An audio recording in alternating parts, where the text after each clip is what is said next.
Amém, queridos irmãos, chegamos à segunda-feira, primeira semana de um novo volume do Alimento Diário, intitulado As Lições Necessárias para a Edificação da Igreja.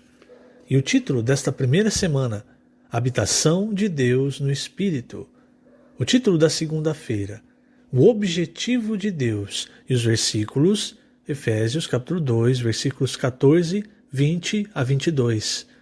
Ele é a nossa paz, o qual de ambos fez um, edificados sobre o fundamento dos apóstolos e profetas, sendo ele mesmo, Cristo Jesus, a pedra angular, no qual todo edifício bem ajustado cresce para santuário dedicado ao Senhor, no qual também vós, juntamente, estáis sendo edificados para a habitação de Deus no Espírito. Senhor Jesus, obrigado, Senhor, obrigado por esse dia, por esse começo de semana. A cada dia, o Senhor tem nos abençoado, nos concedido sua graça, sua misericórdia, tem nos mostrado todo o teu amor.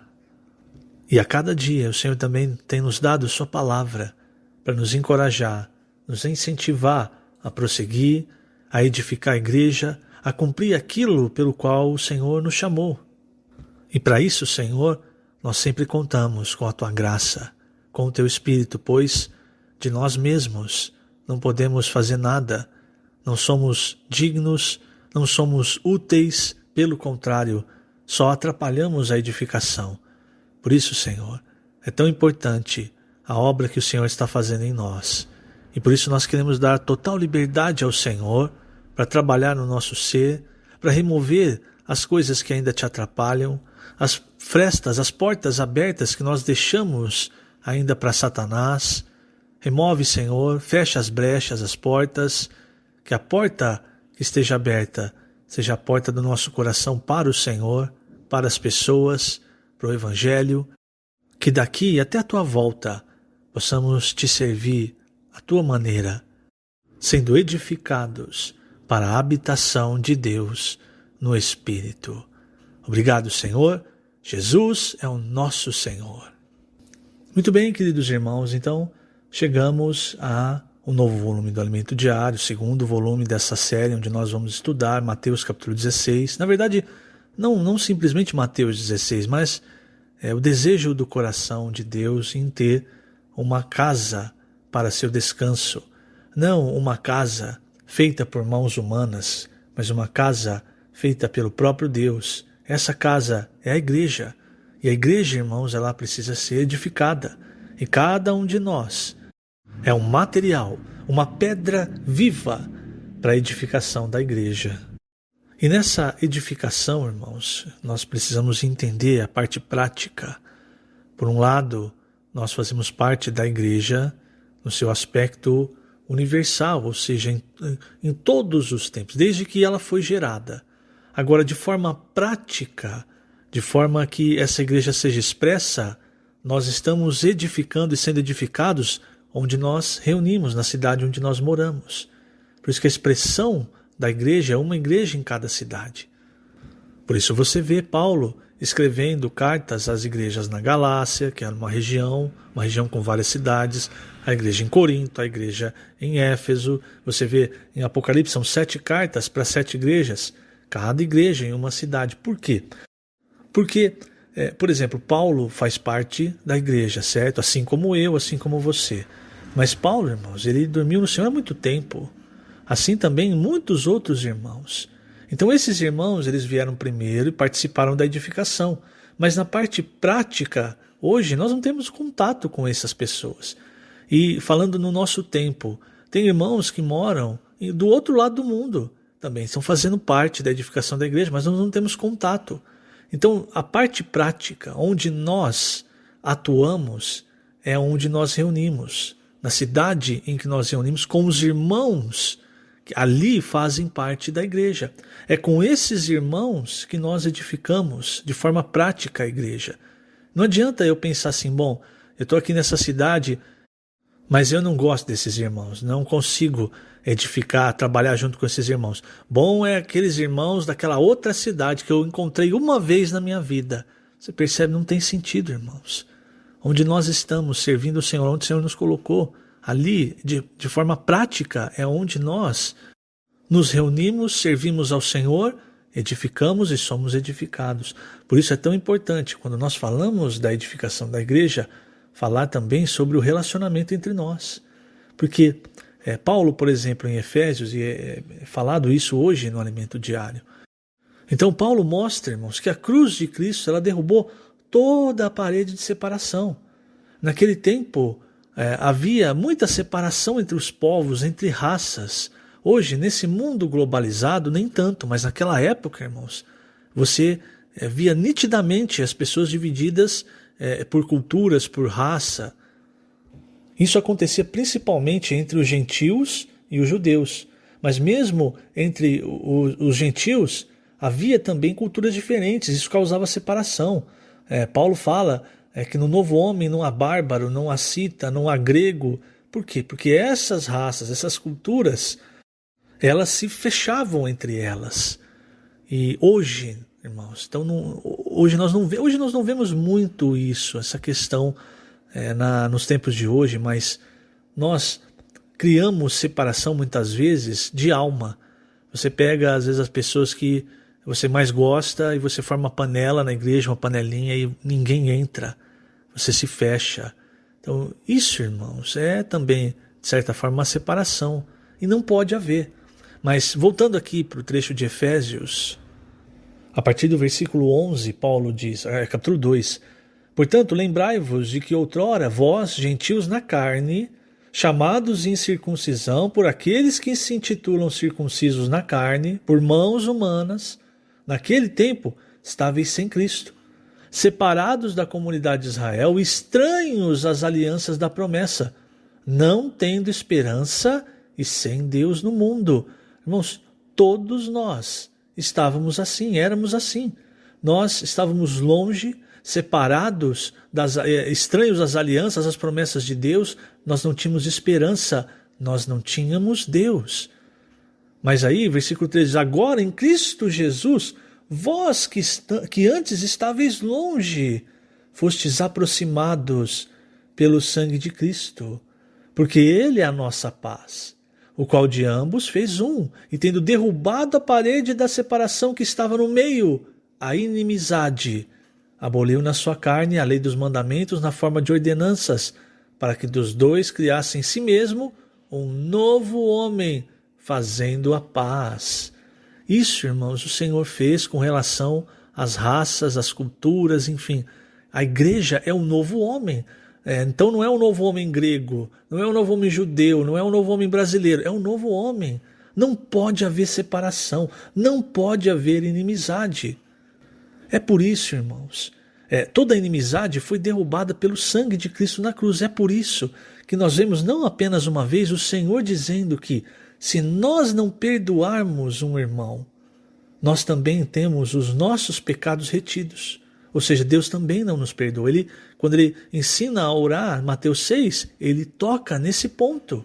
Por quê? Quando nós criamos inimizades, irmãos, nós estamos indo contra a cruz de Cristo, contra o trabalho, o penoso trabalho que o Senhor fez.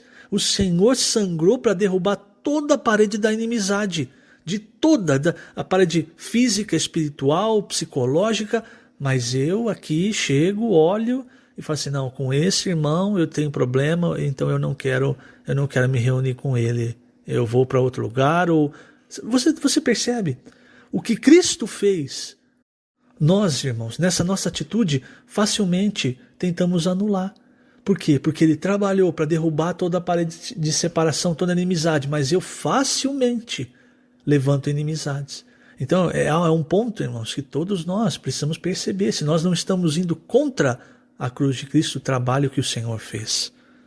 Porque afinal de contas, irmãos, o Senhor fez tudo isso, além, lógico, da questão da salvação, de tudo que nós já sabemos, ele fez tudo isso, irmãos, para que o novo homem tivesse paz. Ele fala aqui no versículo 15, fazendo a paz. Olha o versículo 16. E reconciliasse ambos em um só corpo com Deus, por intermédio da cruz, destruindo por ela a inimizade. Então é algo que Deus destruiu. Nós, irmãos, queremos levantar na igreja, Não podemos tomar muito cuidado com isso. E vindo, evangelizou: paz a vós outros que estáveis longe, e paz também aos que estavam perto. Porque por eles ambos temos acesso ao Pai em um Espírito. Agora já não sois estrangeiros e peregrinos, mas concidadãos dos santos, e sois da família de Deus, edificados sobre o fundamento dos apóstolos e profetas, sendo Ele mesmo, Cristo Jesus, a pedra angular, no qual todo edifício bem ajustado cresce para santuário dedicado ao Senhor. Quando nós, irmãos, levantamos inimizade, nós estamos desajustando o edifício, a morada de Deus. Isso pesa e vai pesar também contra nós no tribunal de Cristo. No qual, versículo 22, no qual também vós, juntamente, estáis sendo edificados para a habitação de Deus no Espírito. Ou seja, nós somos, irmãos, esses materiais. Estamos sendo edificados. Não adianta você olhar e falar assim: aquele irmão ele tá sendo menos edificado do que eu. Ou então, aquele irmão está atrapalhando a edificação. Se Deus nos escolheu, todos, Ele nos reuniu em um corpo, irmãos, Deus sabe o que está fazendo. Muito bem, para encerrar então o dia de hoje, eu vou ler na página 9, a partir do 2º parágrafo. Diz assim: em Cristo, um novo homem foi criado. Nele não existe diferença entre judeus e gregos, nem entre nacionalidades e raças. No novo homem, há uma nova personalidade, uma nova cultura, a cultura celestial. Assim é a igreja, o corpo de Cristo. Contudo, há um caminho a ser percorrido para que a igreja seja edificada. O caminho da cruz. Por meio da cruz, todos os problemas decorrentes da queda do homem são eliminados. É por isso que a cruz está presente no mesmo capítulo em que Cristo e a igreja são revelados. Para obter o resultado que deseja, Deus precisa trabalhar em nosso interior. Ele nos colocou no corpo de Cristo, na igreja, para nos relacionarmos mutuamente, para o servirmos e sermos edificados e ajustados. Assim perdemos nosso individualismo e preferências. Deus está trabalhando a verdadeira unidade entre nós, a unidade que nos torna um só corpo em Cristo. No final desse processo de edificação, querido leitor, perderemos nosso individualismo e seremos uma casa edificada para que Deus tenha descanso nessa habitação espiritual. Não se trata de uma casa material. Deus quer uma casa espiritual. Portanto, Ele precisa trabalhar em nosso interior à medida que servimos com os outros. O fim de tudo isso é que daremos a Deus um edifício sólido, sua casa, sua igreja, para que Ele habite nela. Esse é o objetivo de Deus. Ou seja, irmãos, se nós queremos ser edificados, nós precisamos ser restringidos, tomar o caminho da cruz. Se ao invés de tomar o caminho da cruz, nós levantamos inimizades, irmãos, nós estamos tomando o caminho contrário ao trabalho de Deus, à cruz de Cristo. Então, essa palavra precisa pesar no nosso coração. E cada vez mais, irmãos, nós precisamos buscar não mais a nossa individualidade, mas cada vez mais o coletivo, sermos edificados juntos, cada um com a sua porção, cada um com o seu dom, o seu ministério, servindo ao Senhor no Espírito, tomando o caminho da cruz. É assim que a igreja é edificada. A igreja, irmãos, é edificada em tempos de paz.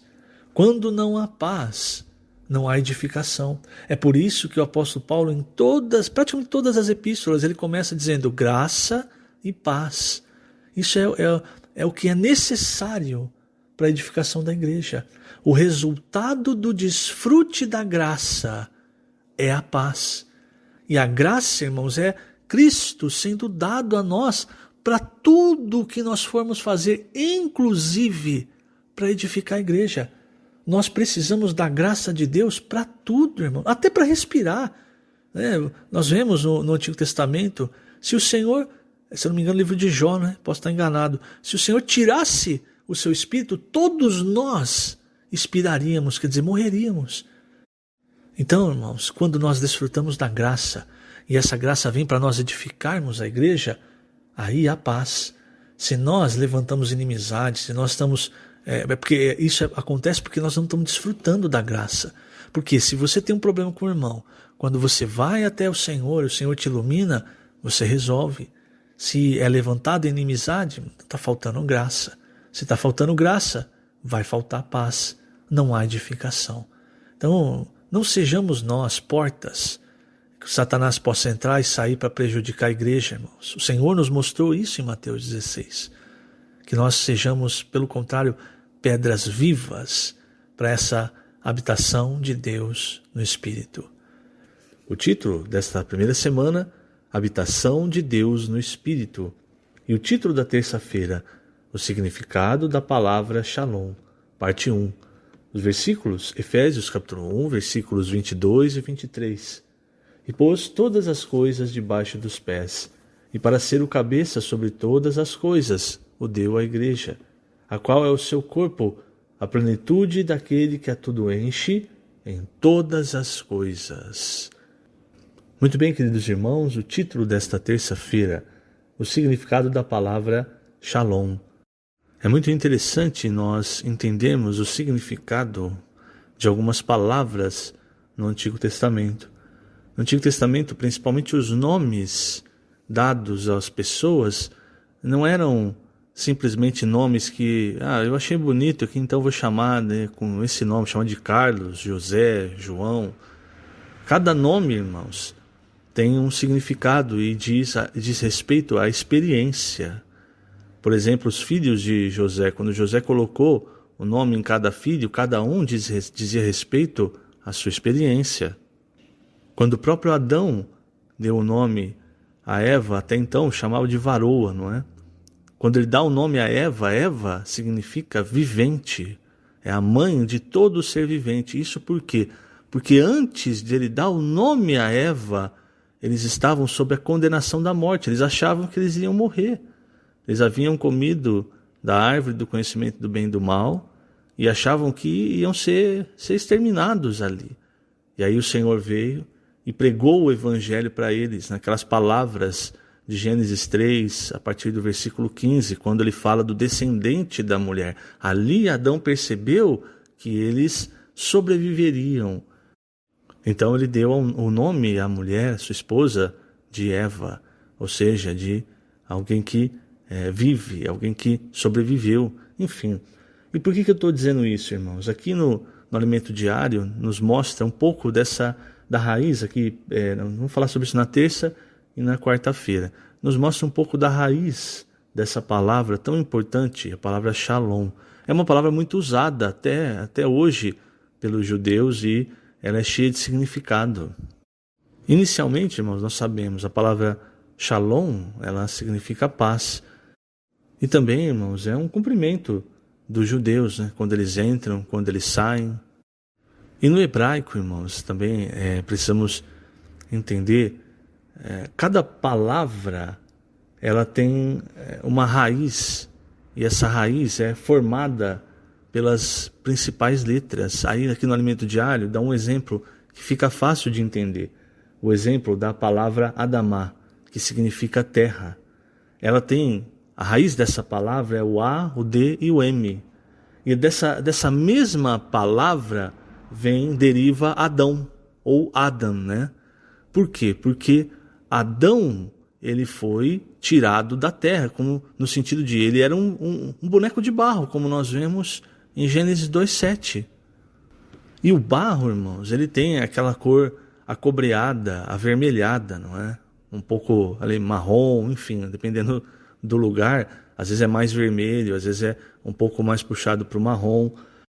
E veja, tanto a palavra vermelho quanto a palavra sangue no hebraico, elas também têm essa mesma raiz, esse A, D e M.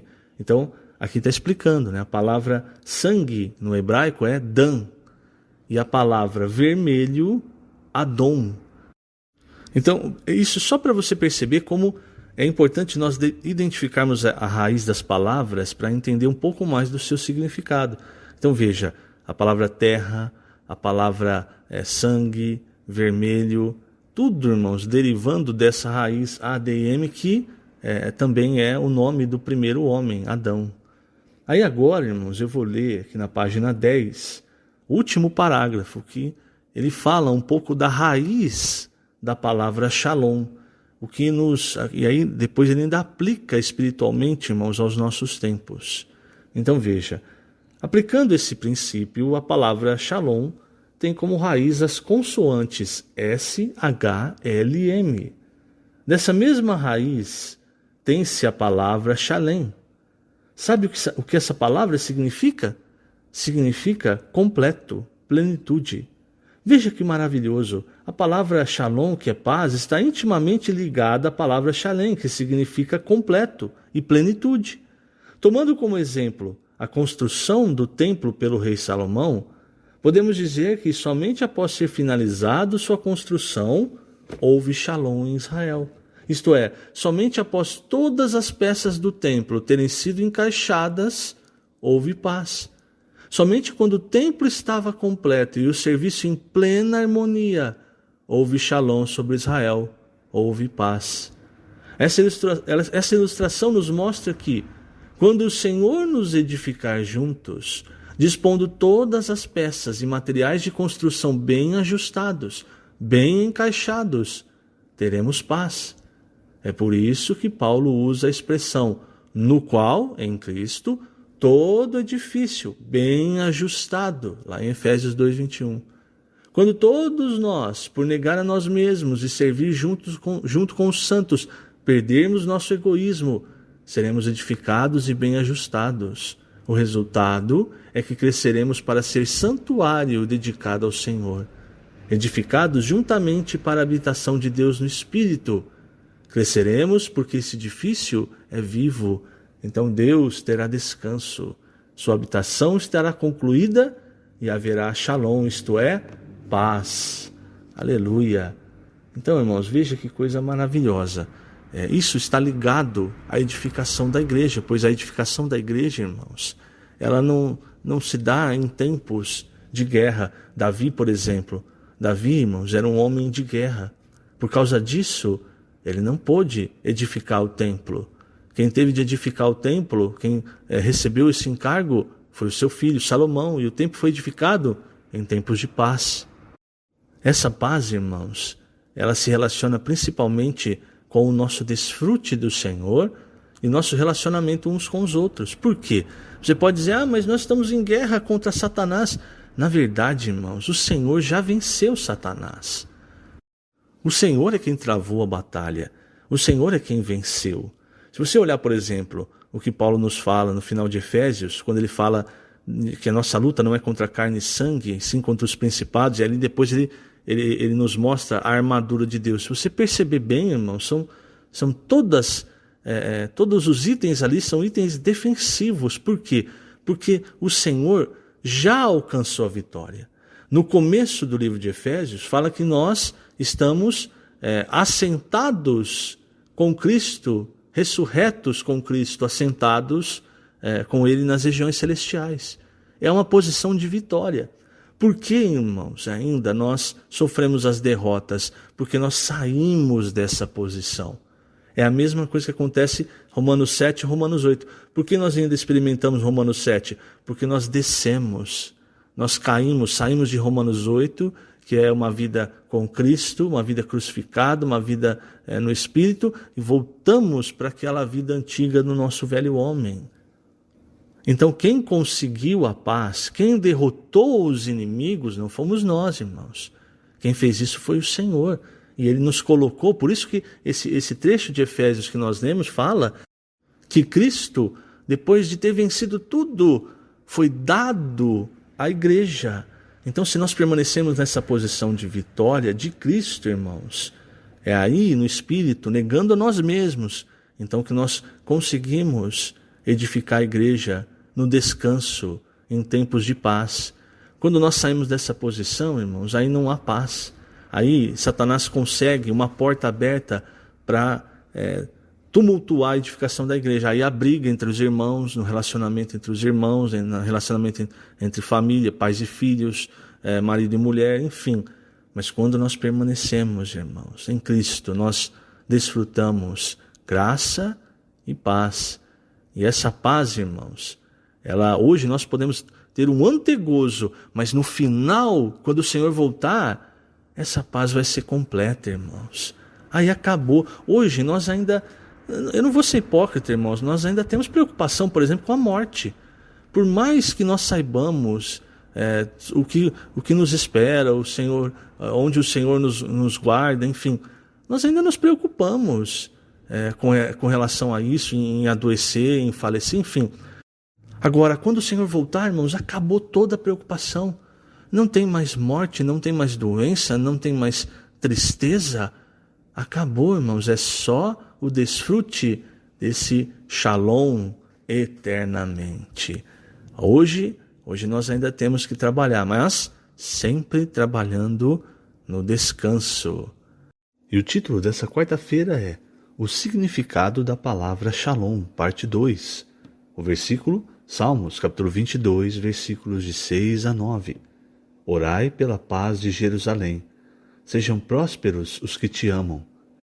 Reine paz dentro dos teus muros e prosperidade nos teus palácios. Por amor dos meus irmãos e amigos eu peço, haja paz em ti.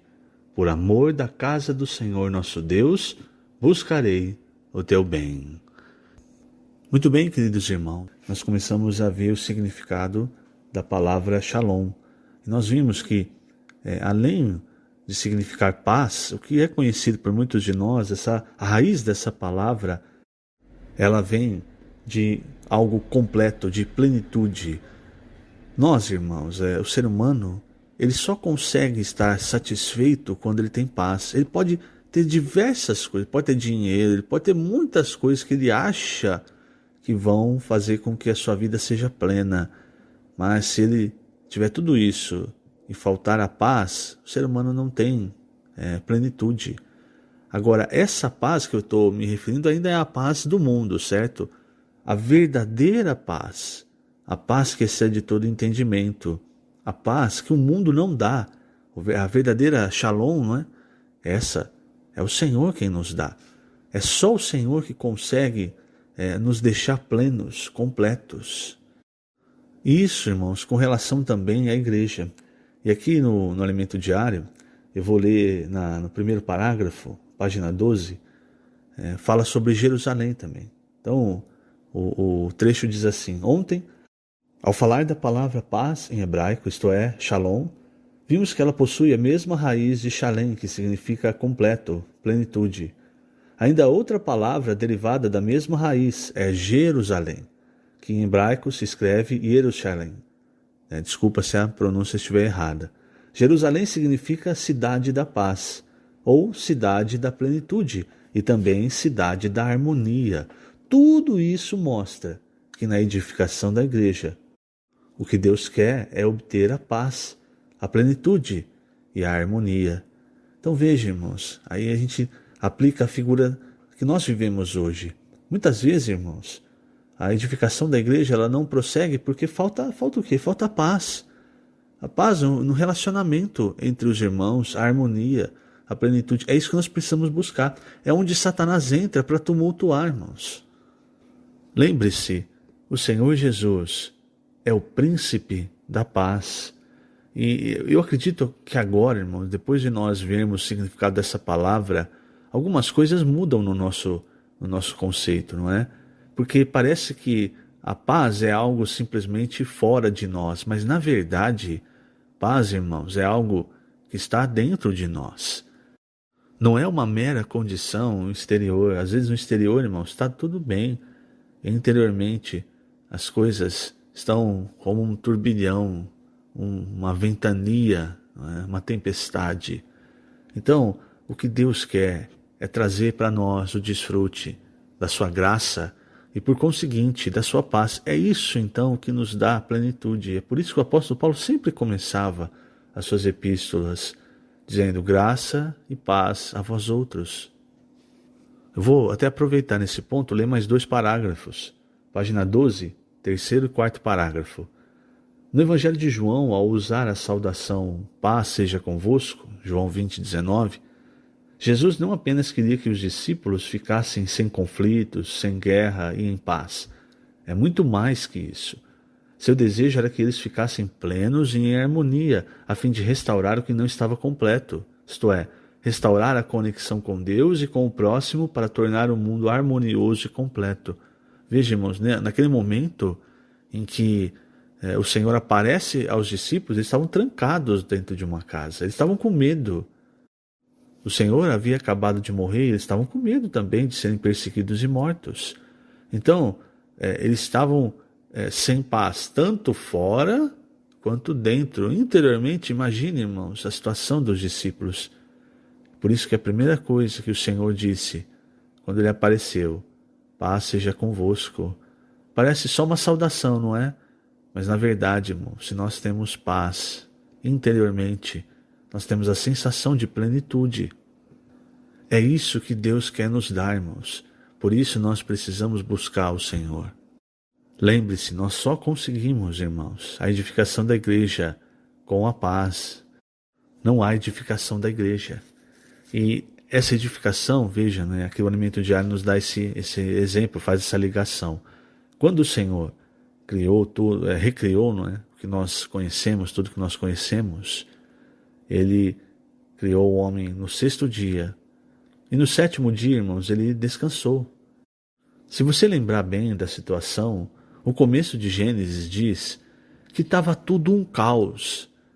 Não havia paz, irmãos.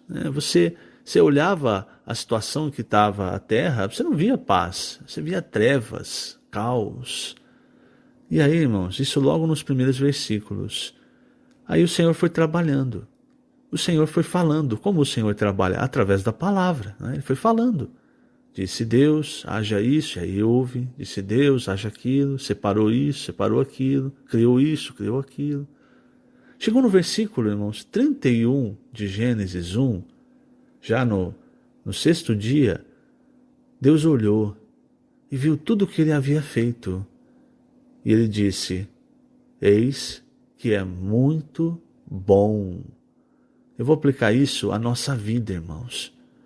Talvez você encontre o Senhor, ou o Senhor te encontre, na verdade, numa situação em que a sua vida está um caos, cheio de trevas, vazio. O que fazer? O que é preciso fazer é ouvir a palavra de Deus.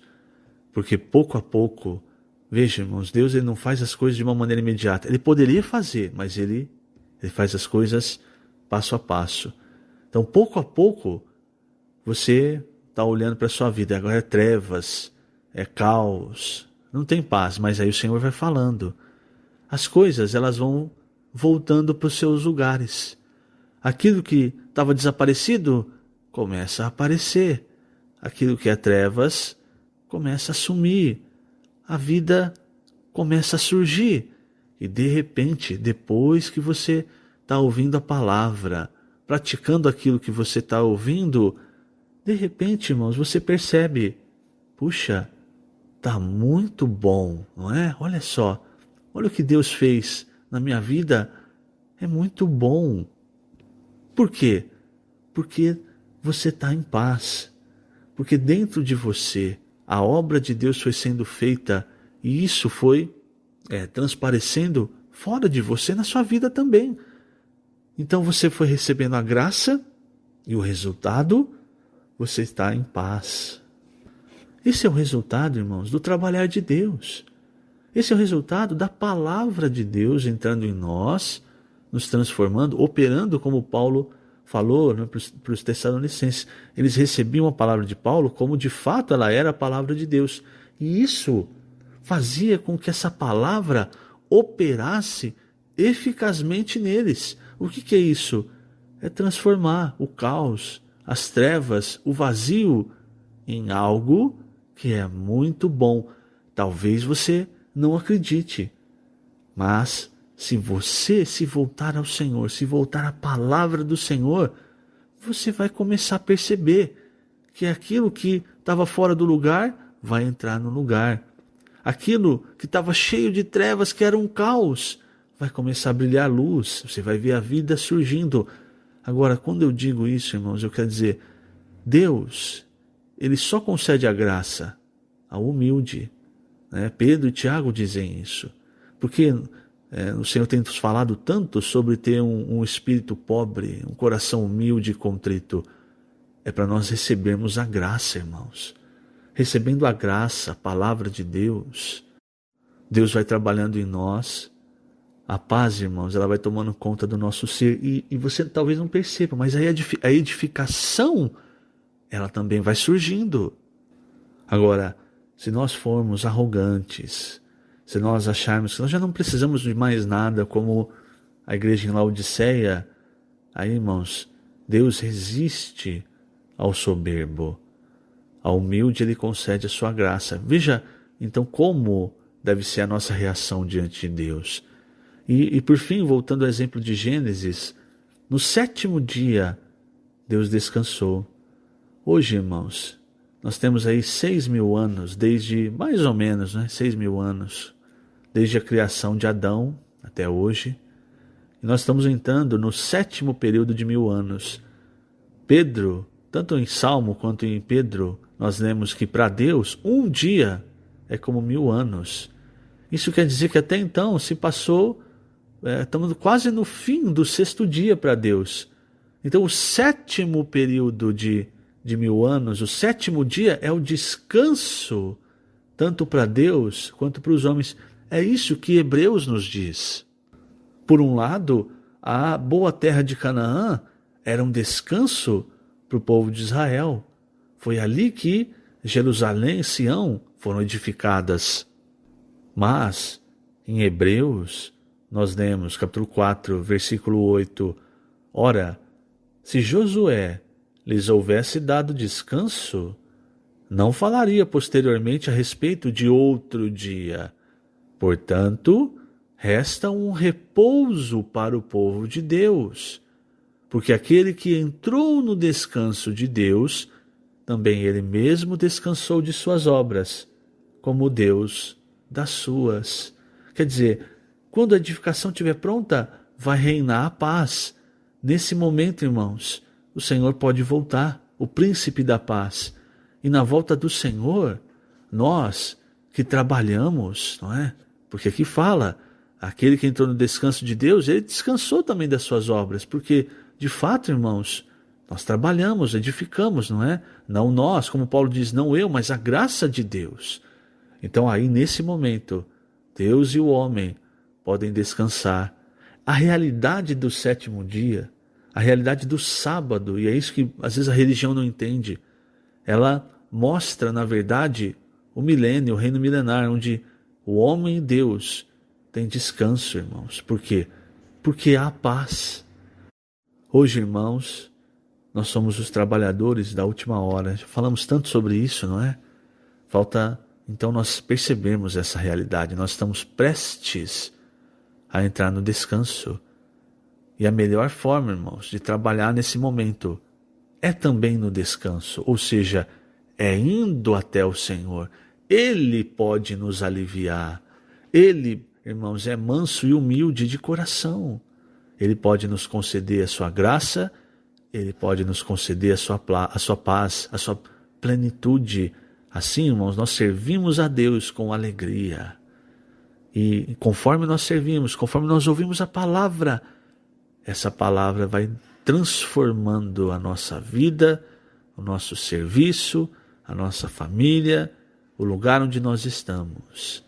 Esse, irmãos, é a vontade de Deus, essa é a obra de Deus. E o título dessa primeira semana, Habitação de Deus no Espírito. O título da quinta-feira, a Igreja em Filadélfia, Trabalhados por Deus para ser seu descanso. O versículo, 1 Pedro, capítulo 2, versículo 5. Também vós mesmos, como pedras que vivem, sois edificados casa espiritual, para serdes sacerdócio santo, a fim de oferecerdes sacrifícios espirituais agradáveis a Deus por intermédio de Jesus Cristo. Muito bem, queridos irmãos, então o título de hoje, a Igreja em Filadélfia, Trabalhados por Deus para ser seu descanso. Hoje, irmãos, como nós temos visto, Deus, Ele também quer o seu lugar de descanso. Só que se você reparar bem, irmãos, parece que Deus não tem descanso na igreja, né? Porque nós, enquanto igreja, Sim, hoje ainda damos mais trabalho para Deus do que descanso, não é? Isso eu falo pela minha própria experiência. Mas isso ainda é normal, irmãos, porque a igreja ainda está no processo de edificação. Então, quando a casa está sendo edificada, está sendo levantada, irmãos, ali é o processo principal e também é o pior processo, porque é onde há muita sujeira, onde há materiais espalhados, muito barulho, não é? Mas a casa está sendo edificada. Em Hebreus 4, nós vemos ali com clareza quando Deus vai encontrar o seu descanso, quando nós também encontrarmos o descanso em Deus. Então é um descanso mútuo. Enquanto nós vivemos pela nossa vida natural, nós não encontramos descanso e Deus não encontra descanso. E veja, eu vou ler esse versículo. Hebreus 4, a partir do versículo 8. Ora, se Josué lhes houvesse dado descanso, não falaria posteriormente a respeito de outro dia. Portanto, resta um repouso para o povo de Deus. Porque aquele que entrou no descanso de Deus, também ele mesmo descansou de suas obras, como Deus das suas. Então, quando há o descanso, quando há esse mútuo descanso, na verdade, quando nós vamos até o Senhor, irmãos, para obter descanso, o Senhor também descansa. Por quê? Porque nós, no nosso natural, é aí que nós damos trabalho para Deus. É aí que o Senhor trabalha como o sumo sacerdote. Lá mais abaixo fala de Jesus como o sumo sacerdote que se compadece de nós. Né? Versículo 15. Aliás, começar no 14. Tendo, pois, a Jesus, estou no capítulo 4 ainda de Hebreus. Tendo, pois, a Jesus, o Filho de Deus, como grande sumo sacerdote que penetrou os céus, conservemos firmes a nossa confissão. Porque não temos sumo sacerdote que não possa compadecer-se das nossas fraquezas. Antes, foi ele tentado em todas as coisas à nossa semelhança, mas sem pecado. Acheguemo-nos, portanto, confiadamente junto ao trono da graça, a fim de recebermos misericórdia e acharmos graça para socorro em ocasião oportuna. Então veja, irmãos, toda vez que nós nos achegamos ao Senhor, nós obtemos graça, misericórdia, socorro e descanso. E por conseguinte, o Senhor também obtém descanso. Então, essa obra de edificação, irmãos, hoje o Senhor está trabalhando ativamente. E como exemplo de uma igreja que trabalhava no descanso de Deus, nós temos a igreja em Filadélfia. Ali, irmãos, nós vemos claramente quando o Senhor fala, no versículo 8 do capítulo 3, ele diz para a igreja em Filadélfia: conheço as tuas obras. Olha como é interessante, irmãos, porque o Senhor fala de obras, certo? Mas olha só o que ele se refere. Ele diz assim: conheço as tuas obras. Eis que tenho posto diante de ti uma porta aberta, a qual ninguém pode fechar. Essa porta está relacionada com a chave de Davi. Então, isso aqui seria um parênteses. Então, veja só, é como se ele dissesse: conheço as tuas obras. Agora vamos pular para depois do parênteses. Que tens pouca força, entretanto guardaste a minha palavra e não negaste o meu nome. Se você comparar, irmãos, veja a diferença entre Filadélfia e Éfeso. Em Éfeso eles também tinham obras e o Senhor reconhece essas obras. Mas o Senhor diz que faltava o quê? O primeiro amor. É a essência de tudo, irmãos, é o amor. E aqui em Filadélfia, quando ele vai falar de obra, ele diz: guardar a palavra, não negar o nome. Isso aqui, irmãos, foi o que o Senhor Jesus fez durante a sua vida. Ele sempre andou de acordo com a palavra do Pai. Ele não fazia as coisas por si mesmo. E por quê? O que você via, irmãos, no Senhor Jesus? Você via muito amor pelas pessoas. Então, quando nós guardamos a palavra, quando nós estamos invocando o nome do Senhor, manifestando o nome do Senhor para as pessoas, isso mostra que nós estamos ligados ao Senhor, que nós estamos na essência de tudo que é o primeiro amor. Porque conforme, irmãos, nós vamos voltando para o nosso natural, nós conservamos as questões da doutrina, como, por exemplo, Éfeso conservou. Eles sabiam identificar quem era apóstolo, quem não era. Eles odiavam os homens maus. Eles tinham perseverança, estavam suportando provas. Mas, na essência, irmãos, eles haviam abandonado o primeiro amor. Você percebe como o Senhor, ele vai no âmago da questão. Aí quando você vê Filadélfia, você vê muita força, você vê muitas obras, muitas coisas. O Senhor fala muitas coisas, não. Mas ele fala o quê?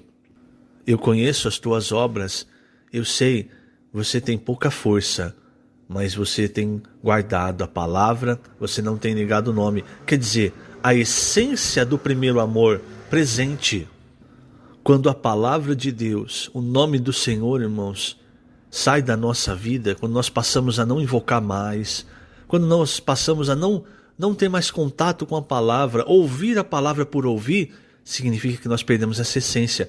Isso, irmãos, é prejudicial para a edificação da igreja. Por quê?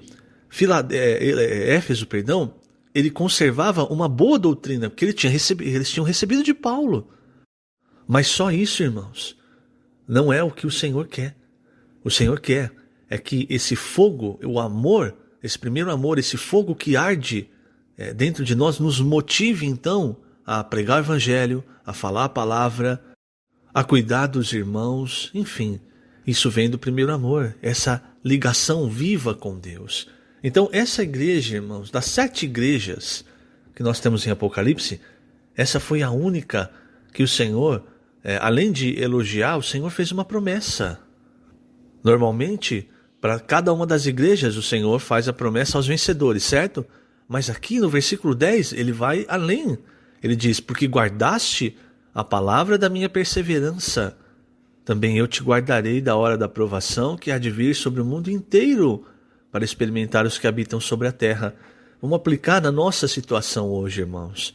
Hoje, nós temos muitas tribulações que nós estamos passando, certo?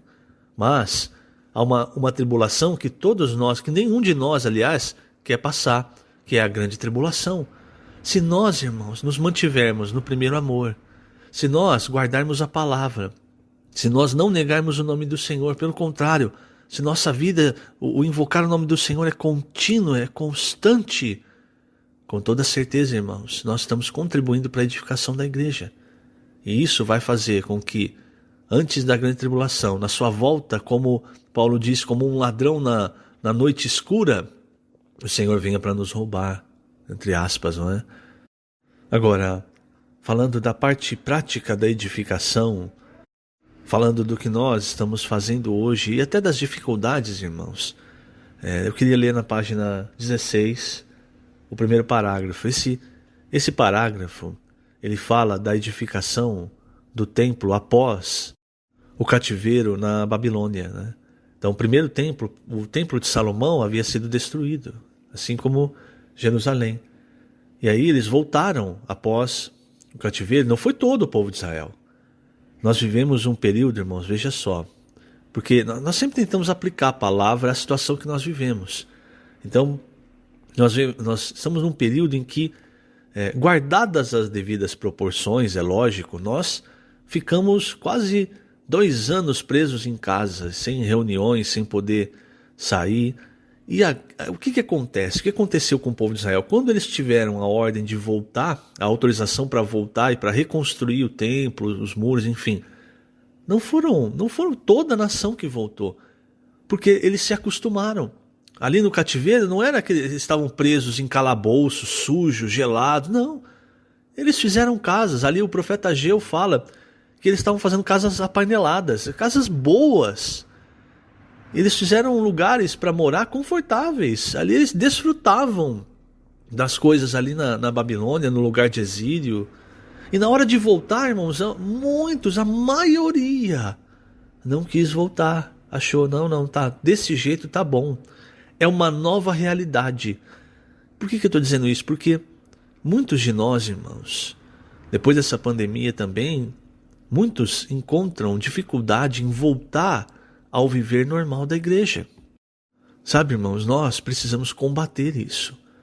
Se você está ouvindo essa palavra e você percebe que essa está sendo a sua condição, você precisa combater isso. Às vezes, irmãos, nós olhamos para trás, nos exemplos lá de trás, e falamos assim, se fosse comigo, eu não faria desse jeito. Eu ouço muito irmão falando, se eu tivesse lá com Adão, com Eva, eu nunca teria deixado eles comerem da árvore do conhecimento do bem e do mal. Ou então, quando eu encontrar Adão na Nova Jerusalém, eu vou dar um sermão nele. Eu ouço irmãos brincando, né? Mas alguns falando até em um tom um pouco sério. E aí, irmãos, quando nós nos encontramos em situação parecida, o que nós faríamos? O que nós estamos fazendo? Então, essa situação, se é aplicada a nós precisamos reagir, irmãos. Porque nós estamos nos tempos finais. Nós estamos na época da edificação da igreja. E Satanás, ele vai trabalhar com tudo que ele tem para não deixar que essa obra finalize. Inclusive, nos dando conforto, às vezes, nos dando situações de vida melhor, para nós corrermos atrás de outras coisas e esquecermos a edificação da igreja. Eu vou ler aqui, irmãos, para vocês verem como era naquela época, na época da edificação do templo após o exílio da Babilônia. Página 16, primeiro parágrafo. Contudo, a edificação desse segundo templo ocorreu em momentos angustiantes e muito difíceis, diferentemente de como se deu com o primeiro templo. Para a construção do primeiro templo, Davi havia preparado todos os materiais para sua edificação. Deus lhe havia dado descanso de todos os seus inimigos ao redor. Israel estava em tempos de paz e Salomão recebera de Davi todos os materiais, recursos e mão de obra necessários para a construção do templo. Salomão construiu um templo majestoso e muito belo. Mas quando Zorobabel se dispôs a reconstruir o templo, não havia todo esse recurso disponível.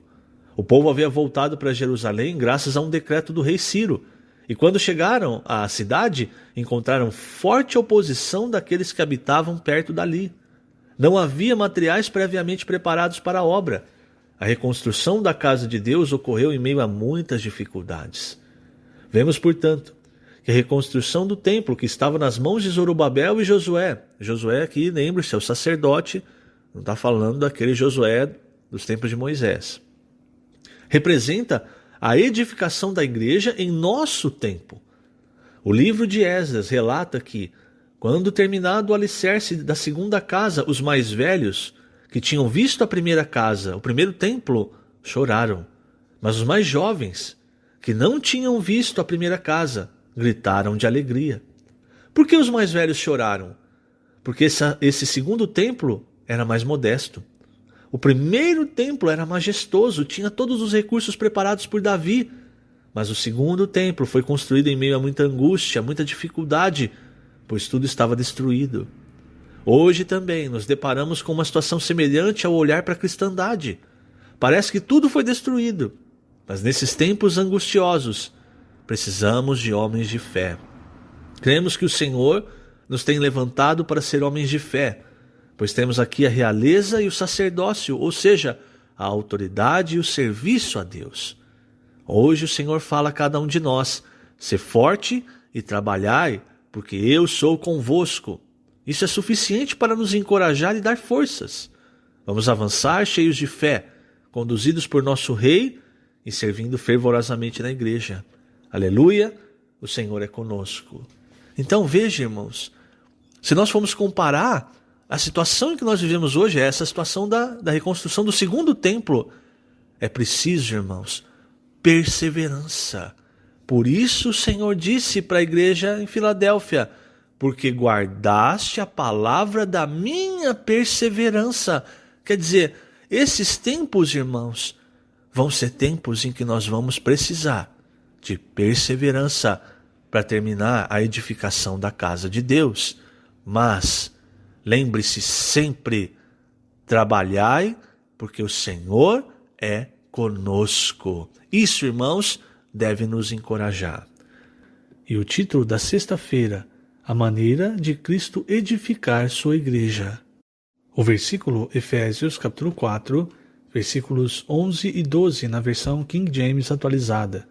Assim, Ele designou alguns para apóstolos, outros para profetas, outros para evangelistas e outros para pastores e mestres, com o propósito de aperfeiçoar os santos para a obra do ministério, para que o corpo de Cristo seja edificado. Muito bem, queridos irmãos, o título dessa sexta-feira, a maneira de Cristo edificar a sua igreja. E um dos pontos do dia de hoje, dessa sexta-feira, é o que nós lemos no capítulo 12, final do capítulo 12 do livro de Hebreus. Os versículos 26 e 27 falam: aquele cuja voz abalou então a terra, agora, porém ele promete, dizendo: ainda uma vez por todas farei abalar não só a terra, mas também o céu. Ora, esta palavra, ainda uma vez por todas, significa a remoção dessas coisas abaladas, como tinham sido feitas, para que as coisas que não são abaladas permaneçam. Por isso, recebendo nós um reino inabalável, retenhamos a graça, pelo qual sirvamos a Deus de modo agradável, com reverência e santo temor. O que isso quer dizer, irmãos? Quer dizer que há muitas coisas em nós que já foram construídas, que foram edificadas, coisas edificadas, construídas pelo mundo, por nós mesmos, né? Pela cultura, enfim. Então, há muito do nosso natural, e essas coisas atrapalham a edificação da igreja. Então, o que o Senhor faz também? Ele não faz só uma obra de edificação, ele também faz uma obra de demolição. Então, o falar de Deus, irmãos, ele abala as coisas em nós que são abaláveis. O que quer dizer isso? Quer dizer que tudo aquilo que não é Deus, a palavra de Deus vem para limpar, vem para abalar, vem para demolir. E muitas vezes esse processo, irmãos, é um processo doloroso, porque tem coisas que estão tão guardadas, tão edificadas, tão fortes em nós, que nós não queremos deixar aparecer, nós não queremos que ninguém mexa, nem o próprio Deus. E tem coisas que nós nem percebemos, que foram construídas em nós. Pedro, ele fala que nós somos resgatados do fútil procedimento que os vossos pais vos legaram. Então, por melhor que seja a educação, irmãos, que nossos pais nos deram, muito do que foi constituído em nós são coisas do mundo. Então, você pode achar que teve a melhor educação, mas ainda assim, essa educação ela também precisa ser abalada. As coisas que foram construídas em nós, que são do mundo, irmãos, precisam ser abaladas. É a experiência de Moisés. Tudo aquilo que ele aprendeu, irmãos, aquilo foi abalado para que, após um certo tempo, o Senhor então usasse Moisés, não um Moisés natural, mas um Moisés que confiava plenamente em Deus. Um Moisés que não tinha capacidade, que era pesado de boca. Então, irmãos, é importante que nós entendamos que há muitas coisas em nós que precisam ser abaladas, precisam ser removidas. Todas essas coisas, elas atrapalham a edificação da igreja. Até que na página 17 fala sobre essas coisas. Ele cita o ciúme, a inveja, a inimizade, dissensão, facção. Todas essas coisas, irmãos, são naturais, vieram na bagagem do pecado. E todos nós temos isso, então é necessário que através da palavra essas coisas todas sejam abaladas e demolidas. E aí vai sobrar o quê? Apenas aquilo que é inabalável. E o que é inabalável? Aquilo que Deus edificou. Quando Paulo fala aos Coríntios sobre o fogo provar a nossa obra, se ela é madeira, feno, palha, ou então ouro, prata e pedras preciosas. Se nós edificamos com madeira, feno e palha, pode gerar inicialmente até bastante volume, mas quando vem o fogo, quando vem a provação, queima rápido. Agora, quando é ouro, prata, pedras preciosas, quanto mais o fogo vem, mais se torna precioso. Por quê? Porque vai depurando, vai tirando todas as impurezas. Então, esse processo, irmãos, está acontecendo conosco, uma vez que nós estamos envolvidos na edificação de Deus. E para falar sobre isso, irmãos, eu quero ler na página 18, a partir do último parágrafo. Diz assim: além disso, precisamos perceber que quando Cristo disse que edificaria sua igreja, ele falava que ele mesmo providenciaria tudo o que fosse necessário para isso ocorrer. Mas, como acontece na prática, Paulo nos revela a maneira como o Senhor edifica a sua igreja, em Efésios 4, versículos 11 a 12, na versão King James atualizada. Assim, ele designou alguns para apóstolos, outros para profetas, outros para evangelistas e outros para pastores e mestres, com o propósito de aperfeiçoar os santos para a obra do ministério, para que o corpo de Cristo seja edificado. É Cristo quem edifica a igreja, mas como ele faz isso? Designando alguns para apóstolos, outros para profetas, outros para evangelistas e outros para pastores e mestres. Tudo isso para que Deus obtenha um conjunto. Em nosso meio há várias pessoas habilidosas que Deus levantou entre nós. Assim como ele levantou homens habilidosos para edificar o templo construído por Salomão. Hoje, esses homens que cooperam na edificação da casa de Deus são os apóstolos, os profetas, os evangelistas, os pastores e mestres. Mas qual é o propósito de seu serviço? É receber destaque e ser elogiado? Não. O propósito desses servos é aperfeiçoar os santos de maneira geral, além de cuidar dos novos nas redes de cuidado. Uma vez aperfeiçoados, tem-se então a obra do ministério, cujo objetivo é a edificação da igreja, do corpo de Cristo, a casa de Deus.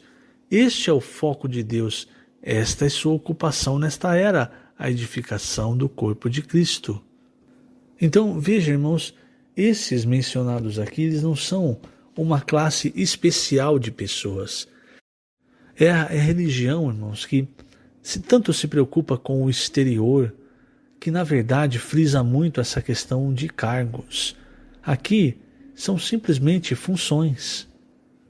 E todas essas funções, veja, irmãos, são todas essas pessoas dotadas de dons, dotadas de ministério, foram dadas à igreja por Deus, não para serem pessoas especiais, mas para servirem os santos e ajudarem cada um a exercitar o Espírito, a exercitar o seu dom e transformar o seu dom em um ministério, pois é o ministério que edifica o corpo de Cristo. Isso quer dizer que quanto mais graça eu recebo, quanto mais eu exercito o meu dom, eu vou então transformando em ministério. E isso então vai edificar, ou vai contribuir para a edificação do corpo de Cristo. Todos nós, irmãos, precisamos utilizar aquilo que o Senhor nos deu na edificação da igreja. Se Deus te deu um dom e você usa para outras coisas, coisas fora da edificação da igreja, esse dom fica vazio. Agora, quando nós usamos o que Deus nos deu para ajudar os irmãos e, por conseguinte, para edificar a igreja, irmãos, aí sim nós estamos utilizando o dom que Deus nos deu, mais a graça que Ele nos concede. Essa junção se torna um ministério. Então, quanto mais você exercita, mais graça você recebe. Você vai transformando esse dom em ministério. Por exemplo, um evangelista. Um evangelista, irmãos, veja, todos nós podemos pregar o evangelho. Mas o evangelista, ele transformou o dom de pregar o evangelho em um ministério. Aquilo, irmãos, ele não faz mais na hora que ele quer. Ele é impelido a pregar o evangelho. Como o próprio Paulo disse, ai de mim se eu não pregar o evangelho. Veja a diferença entre o dom e o ministério. A Bíblia fala, principalmente nós vemos no Novo Testamento, nos escritos de Paulo para os Coríntios, todos podeis profetizar. Então o profetizar é o dom. Mas quando você vai profetizando e recebendo a graça, e você vai cada vez mais exercitando esse dom, vai se transformando então em ministério. Aí já não é mais alguém que simplesmente profetiza uma ou outra vez, está compartilhando uma ou outra vez, já vai se tornando então um profeta, alguém que recebe a direção de Deus para falar a palavra de Deus à igreja, para falar aquilo que tem no coração de Deus. Então veja, essas pessoas que foram citadas por Paulo, elas têm dons e elas transformaram esses dons em ministério, mas isso para edificar a igreja, para ajudar a que os santos, os irmãos, também transformem os seus dons em ministério. E aí vai chegar novas pessoas então na igreja. E aqueles que foram ajudados agora estão ajudando. Isso se torna um ciclo, irmãos. É assim que o Senhor vai voltar, que nós vamos apressar a volta do Senhor. É assim que nós vamos edificar a igreja. Então, não fique parado. Se você tem dificuldade em exercitar o seu dom, em saber aquilo que Deus te deu, procure ajuda. Se envolva nos serviços, ore ao Senhor. E aí uma hora vai ficar muito claro para você aquilo que Deus te deu. Vai ficar claro quando você transformar o dom em um ministério. Talvez, irmãos, ainda as coisas não estejam claras para nós sobre essa questão do dom, sobre o que Deus nos deu. Se não está claro, não posso ficar parado. Eu preciso buscar mais o Senhor até que as coisas estejam claras. Nós, irmãos, não estamos fazendo um vestibular, prestando um concurso para entrar na igreja, para entrar na edificação de Deus. Nós já fomos escolhidos, nós somos esses materiais, Deus conta conosco. Lógico, Ele também está fazendo aquela obra que nós falamos no começo de demolição, abalando tudo aquilo que nós trouxemos do nosso natural. Em contrapartida, irmãos, Ele está nos enchendo com a sua vida, com a sua natureza, crescendo em nós, e isso vai despertando então os dons que o Espírito nos deu. Todos nós recebemos pelo menos um dom. É como a parábola do talento, pelo menos um talento. Conforme você vai desenvolvendo, você vai percebendo que há mais dons que você recebeu. Mas se você não começar a desenvolver, você fica como aquele servo que enterrou o seu talento. E Deus, o Senhor falou, por que se você não conseguiu multiplicar sozinho, por que você não procurou o banqueiro para que eu recebesse com juros? Irmãos, todos nós, não ache que você não recebeu nada. Todos nós recebemos algo do Espírito. A questão não é se você recebeu ou não, a questão é o que você e eu, o que nós fizemos com aquilo que Deus nos deu. Então, irmãos, essas palavras, por um lado, são para o nosso encorajamento, por outro, são também para a nossa advertência. Pois como nós vemos, assim, tocando, né?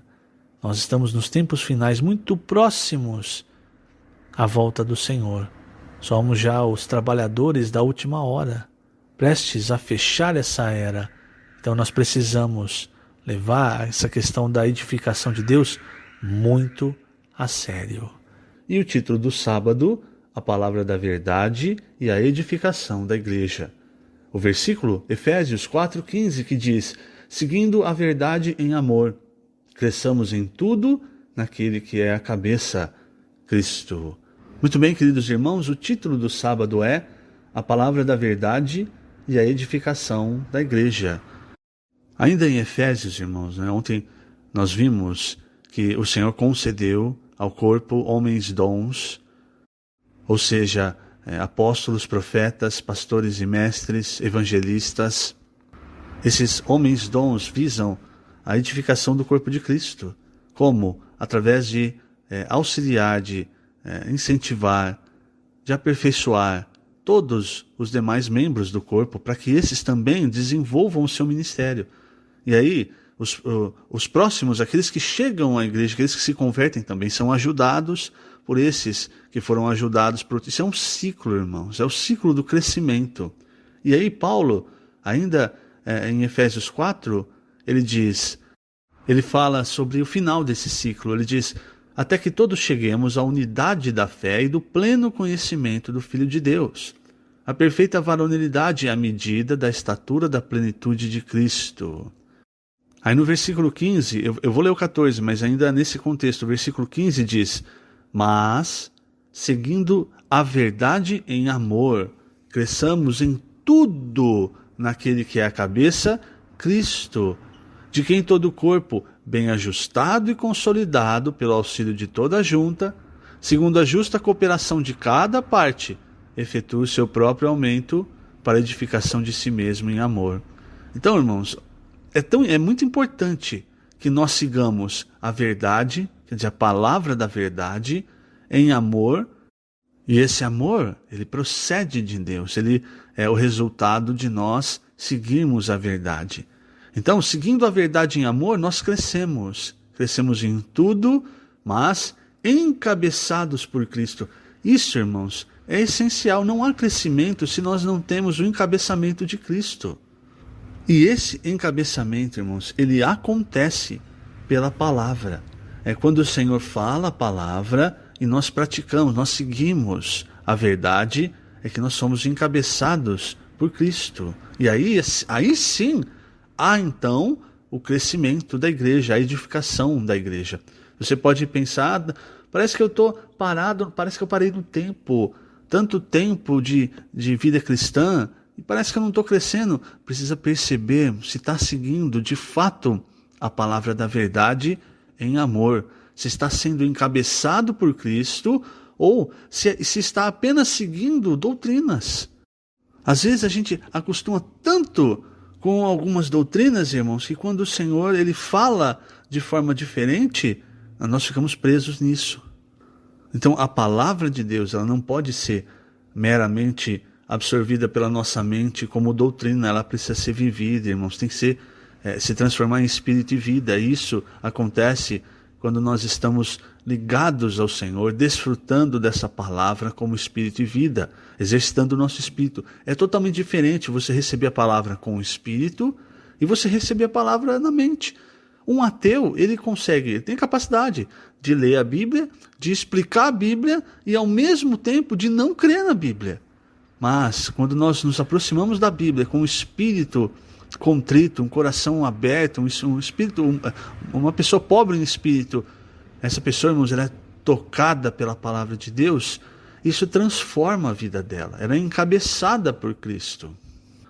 E o que Paulo, irmãos, também é uma preocupação de Paulo que ele fala nesse trecho. Agora sim eu vou ler o versículo 14, ele diz assim: para que não mais sejamos como meninos, agitados de um lado para o outro e levados ao redor por todo o vento de doutrina, pela artimanha dos homens, pela astúcia com que induzem ao erro.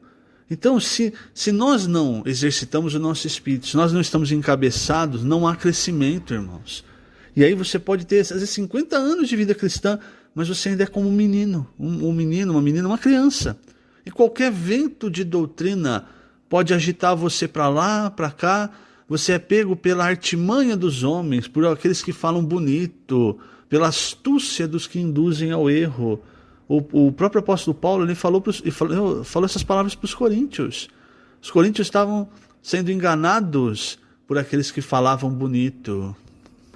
E Paulo falou: eu não falo com palavras bonitas, com sabedoria humana, eu falo a sabedoria espiritual, eu falo a palavra de Deus no Espírito. Então, é essa diferença hoje, irmãos. No final dos tempos, o Senhor está falando a sua palavra. Se nós estivermos encabeçados por Cristo, nós vamos seguir no caminho correto, nós vamos estar crescendo. Então, cada um de nós precisa verificar a própria experiência. Eu tenho crescido, eu ainda permaneço como um menino sendo agitado de um lado para o outro, para o outro, levado de um lado para o outro por qualquer vento de doutrina. Para encerrar esse sábado, eu vou ler na página 20, fala inclusive desse trecho, no último parágrafo. No trecho de Efésios citado acima, Paulo exorta a igreja a buscar essa maturidade. Ele diz, agora eu vou ler os versículos 14 e 15, mas na versão King James atualizada. O objetivo é que não sejamos mais como crianças, levados de um lado para o outro pelas ondas teológicas, nem jogados para cá e para lá por todo vento de doutrina e pela malícia de certas pessoas que induzem os incautos ao erro. Longe disso, seguindo a verdade em amor, cresçamos em tudo naquele que é a cabeça, Cristo. Em vez de ser levados por todo vento de doutrina, devemos seguir a verdade em amor. a fim de crescer em Cristo. É fundamental que percebamos que a única maneira de obter a edificação da igreja é crescer a partir da cabeça, que é Cristo. A edificação se dá pelo crescimento em vida, não se baseia somente em nos ajustarmos uns aos outros, mas procede do crescimento por meio da infusão da vida de Deus em nós. Isso vem pela palavra que nos conecta a Cristo, a cabeça do corpo, e nos faz crescer nele. Se amarmos a palavra e a praticarmos, nós cresceremos até a medida da estatura da plenitude de Cristo. Vamos agora para o domingo. O domingo, o título é A Conclusão da Obra de Edificação. O versículo Apocalipse 21:3, na versão da Bíblia de Jerusalém. Nisto ouvi uma voz forte, que do trono dizia: Eis a tenda de Deus com os homens. Ele habitará com eles. Eles serão seu povo, e ele, Deus com eles, será o seu Deus.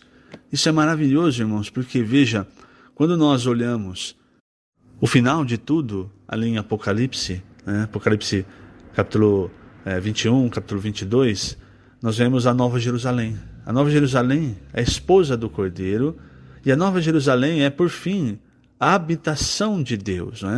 Aqui o título dessa semana é a habitação de Deus no Espírito. Então hoje a igreja está sendo edificada para que amanhã ela se transforme na Nova Jerusalém, na esposa do Cordeiro, ela se transforme naquilo que Deus sempre almejou, no seu descanso. Veja, quando ele cria Adão, Eva, e ele deixa a árvore da vida disponível para eles, o que Deus queria? Deus queria que eles comessem, que primeiro eles escolhessem, A escolha é importante. Que eles comessem da árvore da vida, e uma vez que eles comessem dessa árvore da vida, a vida de Deus entraria no homem, entraria no espírito do homem, e Deus e o homem, irmãos, eles compartilhariam a mesma vida, a mesma natureza. Isso é o que representa a árvore da vida. Mas infelizmente, irmãos, Adão e Eva não entenderam isso de primeira. Talvez, eu acredito que a primeira coisa que eles deveriam ter feito após o Senhor ter dito isso, era de fato ter ido à árvore da vida, mas a gente vê que não, que eles foram fazer outras coisas. Sempre, irmãos, que nós deixamos as coisas do Senhor para fazer outras coisas, sempre que nós damos prioridade para outras coisas, Satanás ele entra para destruir, ele entra para bagunçar a situação, ele entra para amaldiçoar. E foi o que aconteceu. Quando ambos comeram da árvore do conhecimento do bem e do mal, o que aconteceu com a terra? A terra foi amaldiçoada. Agora, quando você vai para Apocalipse, logo nos primeiros versículos do capítulo 22, você vê: nunca mais haverá qualquer maldição. Nela estará o trono de Deus e do Cordeiro, e os seus servos o servirão. Irmãos, veja, aqui acaba a maldição. E por que acaba a maldição? Porque aqui, de fato, Deus e o homem se tornam um. Eu quero ler aqui para explicar bem, na página 22, o segundo parágrafo, que fala sobre esse versículo que nós lemos, Apocalipse 21:3, que fala, cita, Deus com eles. O versículo na versão Bíblia de Jerusalém, diz: Nisto ouvi uma voz forte, que do trono dizia: Eis a tenda de Deus com os homens, o tabernáculo, a morada.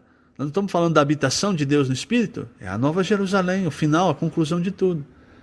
Ele habitará com eles, ou seja, Deus com os homens. Eles serão o seu povo, e ele, Deus com eles, será o seu Deus.